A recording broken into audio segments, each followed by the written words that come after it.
What up, guys? Let's change some brakes on a third gen Tacoma, and I'm getting set up on my outdoor garage. Here's all the things you're going to need. I'm using KSP spacers, socket wrench set I've had for 10 years, a mallet hammer. I recommend getting a ball peen hammer if you don't have one. Also, you're going to need blue Loctite, you're going to need anti-seize and brake lubricant, 19 and 21 inch size sockets. I use 3/4 inch, those are for the wheels. You're going to need a power stop brake kit, which is showing 2 disc rotors, work gloves, minor mechanics, and also you're going to need brake cleaner, liquid wrench. I'll show you why in a second. It's really helpful to have a brake caliper press tool.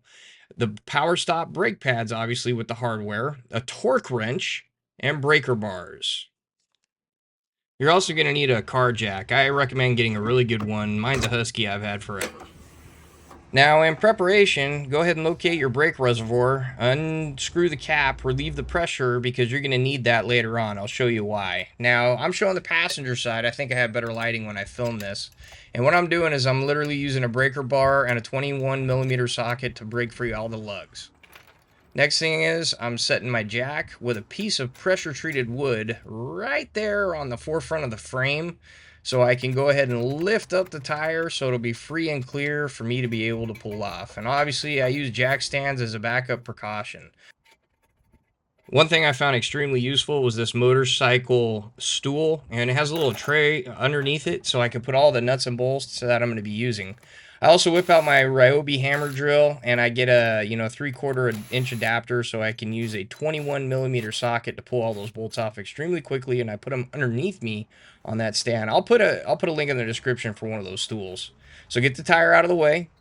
So I figured out that I needed to lift the truck a little bit higher. I gave it a couple more pumps. That way it would be easier to put the tire back on when I'm done with the job. So here's a fun fact. Start your car.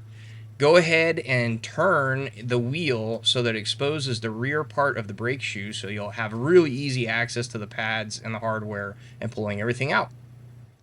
Okay, so now I'm using a 3/4 inch breaker bar with a 19mm socket because that's the thread pattern for the bolts that were with these original spacers. These are 3/4 inch spacers, I think.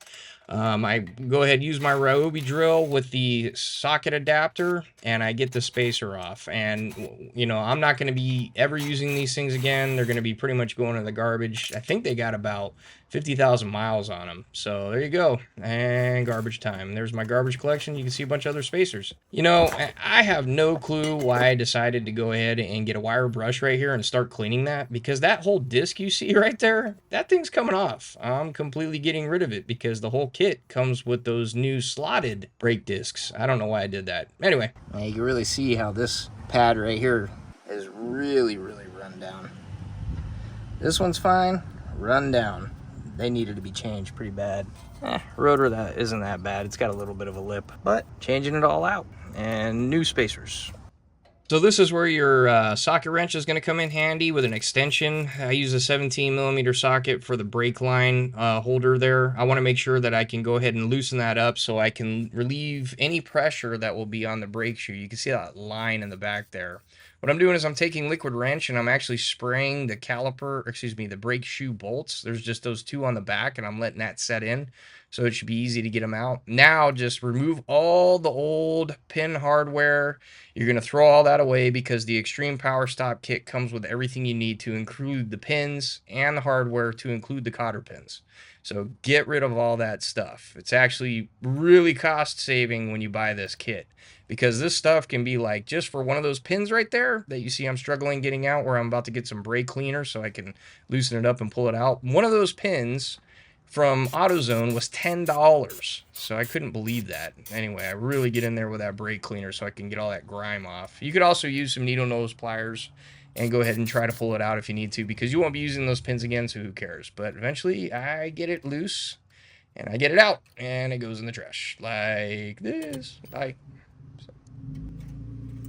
All right, so once you get all that hardware removed, you can go ahead and start using this cool tool, man. I found it on Amazon. Phenomenal. Oh, God, it makes things so easy. I know a lot of people use flathead screwdrivers, and they're fine and happy with that, but look how this thing works. You put it in the center, and you just keep wrenching on it like it's a torque wrench, and it spreads them out beautifully. I mean, it takes the calipers, it pushes them out of the way. Perfect. I mean, it's so easy, literally. And I mean, it was a little tough for me to use it at first to get used to. But man, look at this. I just pull those freaking old brake pads out, no problem. And there we go. Okay. You see some rust buildup. But that's the original ones from when I bought the car. Those things have 78,000 miles on them. Now, if you look at this one, it's worn down quite a bit. And what my theory is that the brake grease on this side, for whatever reason, stuck real hard, and therefore it continued to run on the disc. Now, I'm back up here. I'm relieving the bolt that is holding the brake line because I'm going to be moving this whole brake shoe, and I do not want to put any pressure on that line. So I'm taking 3 zip ties, I'm putting them all together, and I'm going to loop them through the hole of the brake shoe there, like what you see. And what I do is I find a spot on the upper control arm and I loop that back around and I connect your zip tie there. And what that will do is it will hold the brake shoe from moving very far. Therefore, you won't have any pressure on that brake line. You want to be really, really careful with that. That's very, very crucial and important when you're working on your own brakes. So by that time, the liquid wrench should have done its job, and now I can get in there with my breaker bar and a 17 millimeter socket, and I start getting those 2 bolts loose because that brake shoe needs to come off in order to get that rotor off. So there we go. I got it loose, and now I'm just using my hand to go ahead and get one bolt out, and you can see I put it in that awesome tray right back behind me where I was sitting, and then I just get the next one out. Take some time. And now you see the whole brake shoe is loose, and I'm holding it because I need to move it up over the rotor and out of the way very carefully, very nicely. Treat it like my brand new, newborn, 2-month-old son, because that's a very important part of your truck. Be careful, guys. Yeah, I'm not gonna lie, this part really kicked my ass. I don't know how else to say it. I wish I had a ball peen hammer, but literally I think this took me about 30 minutes. This rotor was so rust like seized onto the axle that it took me forever. I had to use brake cleaner, liquid wrench, hit the hammer. I mean, the rotor was done by the time I started whacking with the hammer. I had to even use ear protection in order to get the thing loose, but I persevered. I found a flathead screwdriver, and I didn't get it on camera, unfortunately. And what I did was I put it right in one of the lugs, and I used a hammer and gently started tapping, and that finally broke it free. So I got to hear. My God, that took forever. Holy crap. No anti-seize whatsoever. Now, I don't know how long you're going to have your truck. I usually keep my trucks for a while, so I'm kind of prepping this part right here for the next brake job if I ever have to. So I go ahead and I start just throwing some anti-seize in there because eventually one day the rotors of this kit will need to be changed, and I guess I could be doing a favor to the next future guy. Oh, by the way, make sure you pay attention to that sticker. It'll tell you which side is which for your rotors. Be very careful for that, okay? So now that once I have it installed, the anti-seize lubricant's on there, I can start figuring out how to get my brake shoe back on. So here we go. I got to cut that line. I got my hand in a place to hold it. That way I can make sure I can use my hands to guide this back on, protect that line to the best of my ability. Now this is legit. Okay, I've never done it before on this truck, so it took me a while to find the hole and get the thread started. You're probably going to run into this situation too. It's not a big deal. Just keep trying, and eventually it will get in there. So I changed the camera angle a little bit so maybe you guys can see, because I can't see as good as this camera angle did right there. But finally I found the threads, and I was like, yes, thank you, God. This is amazing. And that kid back there did not care at all. He just kept skateboarding. So I now am happy I got the first one in, so I might as well get the second one started. And now it's time to get rocking, and it's time to get to business and hopefully get this thing installed with the correct torque setting that's coming up. And this is all using a 17 millimeter bolt, mind you. Now it's actually time to use the socket wrench set. Makes it a little bit easier. I put an extension on there so I can have some more room to get through all the brake line and everything like that. Get them all pretty much tight as I can. I know I can't judge what the actual foot-pound rating is for the torque, so I whip out a torque wrench I've had forever. It's a Pittsburgh. I'm gonna go ahead and leave a link in the description. I've used it for years, never had an issue with it, and it's relatively inexpensive. It's not a high dollar one, and I've never had an issue. But use that. Set your torque wrench at 90 foot-pounds. Get your click, and that's all you need, and then move on to the next one. So it's pretty cool. Once you do that, those two bolts are on there securely. You can move on to getting your brake pads prepped. And all you really need to do is locate them and put some grease on them. Oh yeah, make sure you install that brake line support. It's a 17 millimeter bolt. Don't forget that. So here are the brake pads, and I'm applying the brake grease lubricant to not the pad itself, but the actual contact plate that touches the caliper. So basically it's that silver plate, and you can see how I'm putting two little circles on it. So you can see I'm about to point to this here. It's that right there, that brake wear indicator. That is the pad that's going to go on the inside. So make sure you find the correct side, put it on the inside. All it does is it's going to make a soft, or it contacts the disc when the brakes are going bad. So you hear that squeaking noise. And what it does is it lets you know it's time to change your brakes. But I was just showing there the difference between the new ones and the old ones. What happened was I'm pretty sure that brake grease for my original ones that were from the actual factory, that grease ran out, and what happens is they stuck, and that's the reason why you could see the uneven wear between the two pads. So just fit them in there. Next thing is you're gonna have to find the hardware. So this is, I kind of messed around with this a little bit, and I figured out, okay, I need to install the top pin first. So go ahead and install the top pin. It makes it super easy. Go ahead and put the pin so that the cotter pin will be on the inside eventually. And this is for the spring hardware right here. Go ahead and get it started. And I had to kind of finagle it. This is my first time ever doing it. And, it ended up working out fine. And you're going to see here, I needed to kind of move the little side pin back over the top right there. I'm about to do it. Come on, buddy. You can do it. Yes. Right. Yeah. There it is. Okay. So that right there made everything a lot easier. So just take your time with it. Don't get too frustrated if it's your first time doing it. Okay. It will happen for you. It'll work out. Just finagle it a little bit. I had to take it out and kind of reseat it. And I put it right back in. And then it went in extremely smooth. Just like that. Next thing is you want to make sure that those don't rattle out on you. So what you have to do is install your cotter pins. So they come with the kit. It's not this really long thing that you have on the stock setup. It's just these two little cotter pins, and you stick them in there, and that's it. You're good to go. Super easy to install. Awesome. Love it. Money, amazing. And it was cheaper than anything you find at AutoZone. So hopefully you're in the situation where your setup looks like this now. So remember I told you about anti-seize, right? You want to go ahead and make sure you apply that just in case if you want to change out your spacers later on, they'll just fall right off. So I put a generous amount on there, but now I know I need to use blue Loctite, the 242, on those threads. So I'm cleaning them off to make sure that I get a really, really good seal. So take your spacer, whichever size you choose, stick it on there and find the bolts or the lugs that actually came with the spacer. And this was generally my technique. I put 242 on this in the inside, and then I would use my Ryobi with the 19 millimeter socket and just apply them all because, I didn't torque them down or anything because that requires 85 foot-pounds. What I did was I just used this to save some time because it would take forever. Now, if you don't have four-wheel drive, I seriously recommend that you find a way to use a jack stand and you use some piece of wood to keep that disc from moving, because when you're trying to torque it down at 80 foot-pounds like what I'm doing right now, it's just going to rotate on you and it's going to drive you nuts. So something to think about. But torque them all down, use a star pattern at the end, and this is what it should look like when you're completely finished. So now it's just time to put the wheel on.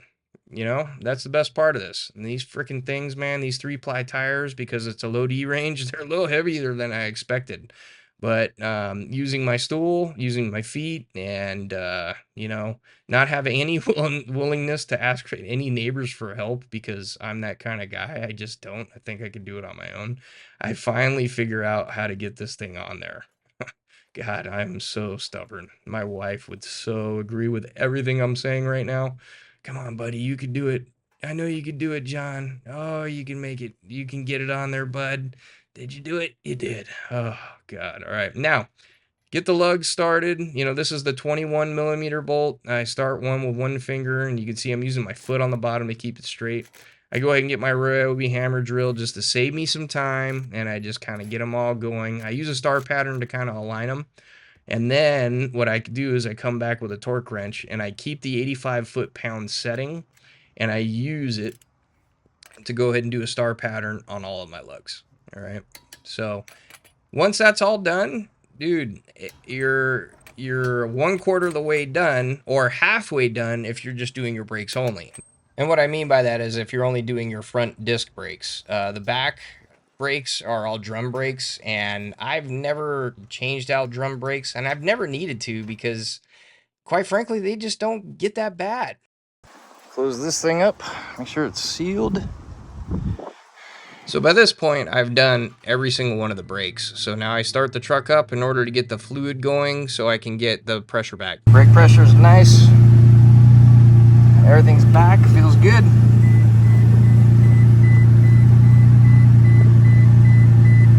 Pre-collision system malfunction, ABS. Okay, yeah, I expect that. And it's gone because it just needed it needed to pump some pressure. So if you do your brakes, you're probably going to see the ABS. I just wanted to show real quick. So the 3rd gen Tacomas have rear drum brakes. So you can see right there, I'm using a breaker bar with a 19 millimeter 3/4 inch socket, and that's how I'm getting these old spacers off. They're only 3/4 inch. My new KO2s needed to have a little bit more space to look a little bit more aggressive because they're a thinner tire. So broke all those off, used my Ryobi hammer drill, same 19, and get all those lugs out of there. So that way I can move on to put in the new KSP 2-inchers. So, yep, there we go. I left some anti-seize, so that came off pretty easy. Yep, more cleaning. So brake cleaner, get in there, and next thing you know, obviously you got to make a nice fresh surface so when you apply the new anti-seize before you put on your new spacers, you know, you got to do this with the brush. And man, I wish I was that fast in real life. God, I love editing. And it makes everything look so easy when, man, this was actually a lot of elbow grease. But anyways, you know, I freed up a really good amount of space there, and I just kind of brushed and cleaned where I needed to apply the anti-seize for the new spacers. I got real lazy. I used an air duster, which I should have brought out my air compressor and really cleaned it. But anyway, there's the anti-seize lubricant going on yet again with editing magic, making it look so easy. And I did a really good job that time. I didn't get any on the threads. Now it's just time to put on the spacer. That's what I love about doing drum brakes. It's super fast, as long as you don't need to fix your drum brakes. There's the Loctite 242 for each lug. I go ahead and I grab the 19 and the Ryobi, and I just used them to save some time, and I'm bolting them in real simple, you know. I get them all the way in there as fast as I can, and then obviously I stop and I grab my torque wrench. The torque wrench, you need to get to 85 foot-pounds again, and I just go until I hear the click. Do it as many times as I think I need to as necessary. I also reiterate doing the star pattern to make sure it's seated correctly. And that's pretty much it with that. And what you should kind of see is something that looks like this.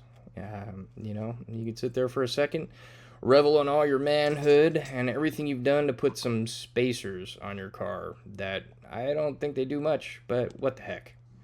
So next thing is cleaning up my trash, plus I need to get the tire in there. So those are all the old spacers I threw away. Now you can see here I'm using my feet because I need to line it up good, and that's why I love this little stool. It really helped out, saved my back a little bit. The next thing is I get one lug started, but to seat it correctly, what you'll see I'll do here is just get it started with the Ryobi and then put my feet underneath so that it can seat properly, and then I can get the rest of the ones on there, and it was a lot easier. So that I kind of simulate doing the finger tight with the hammer drill, even though it's not really finger tight. But then after that I come back with the torque wrench. Once I set the truck down, make sure everything's clear. You don't want to crush anything.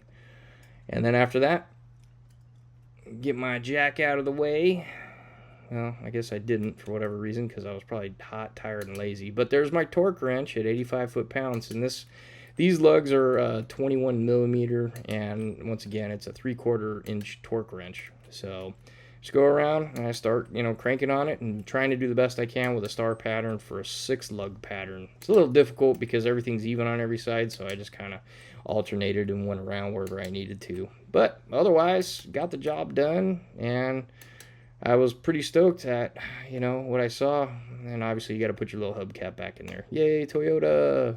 All right, we got to do the test drive. We got to do the break-in. The break-in consists of 5 rapid decelerations from 40 miles an hour.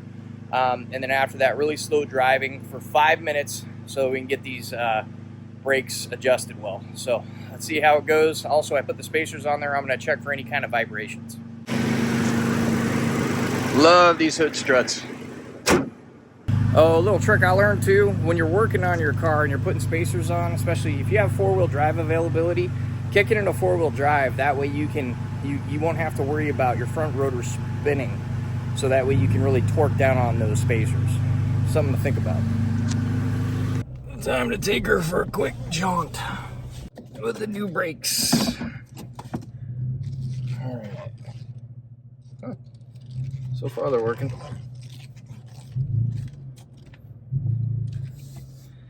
New spacers. Alrighty.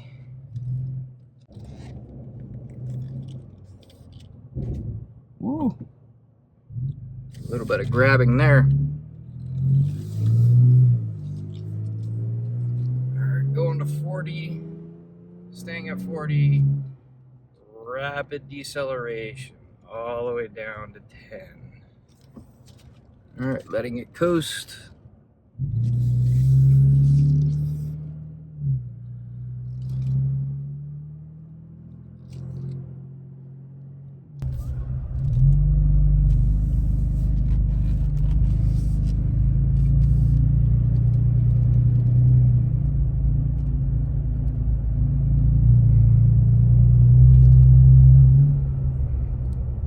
I can't tell if they're braking any better or not. They feel like brakes.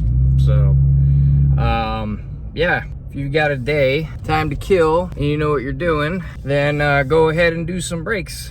Amazon. I'll look at, I'm not exactly sure how much. They're on the, I don't say cheap, but they're, for the whole kit was like 200 bucks or something. Not including the spacers, that was another 100 bucks. If you're gonna go to AutoZone, those kits for your own, like with the rotors and all the hardware and the pads, those would have been, it was running around 350 to 400 bucks. There we go. That was the 5th 40 mile per hour hard brake, and I'm just letting it coast now. All right, I'm gonna get in here.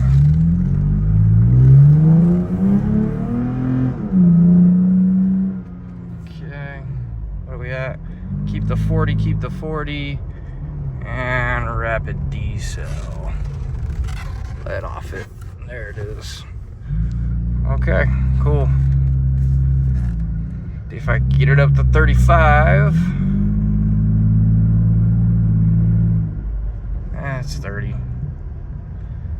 Decel down to 10, like they said in the instructions. Let it coast. I think I can get one more 35 to 30 here. On this street, yeah, I think I can. 35 decel. There we are. Okay, cool.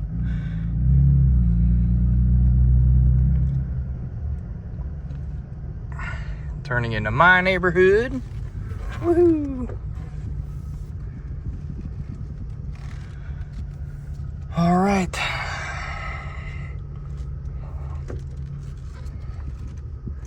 There's the break-in.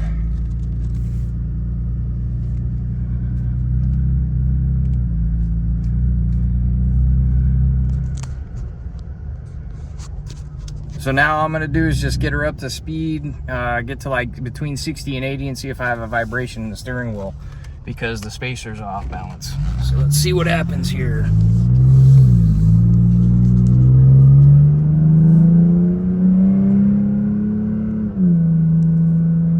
50, I got nothing. Here's 60.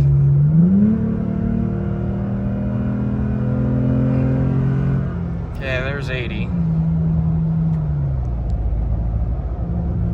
And I've got nothing.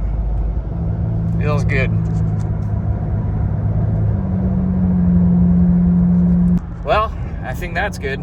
So, yeah, brakes are really easy in the 3rd gen Tacoma to get done. I mean, you can do them really easily on your own with minimal tools, and I showed them all. So, I got links down in the description if you want to make a purchase on any of that stuff. Like I said, it helps grow the channel.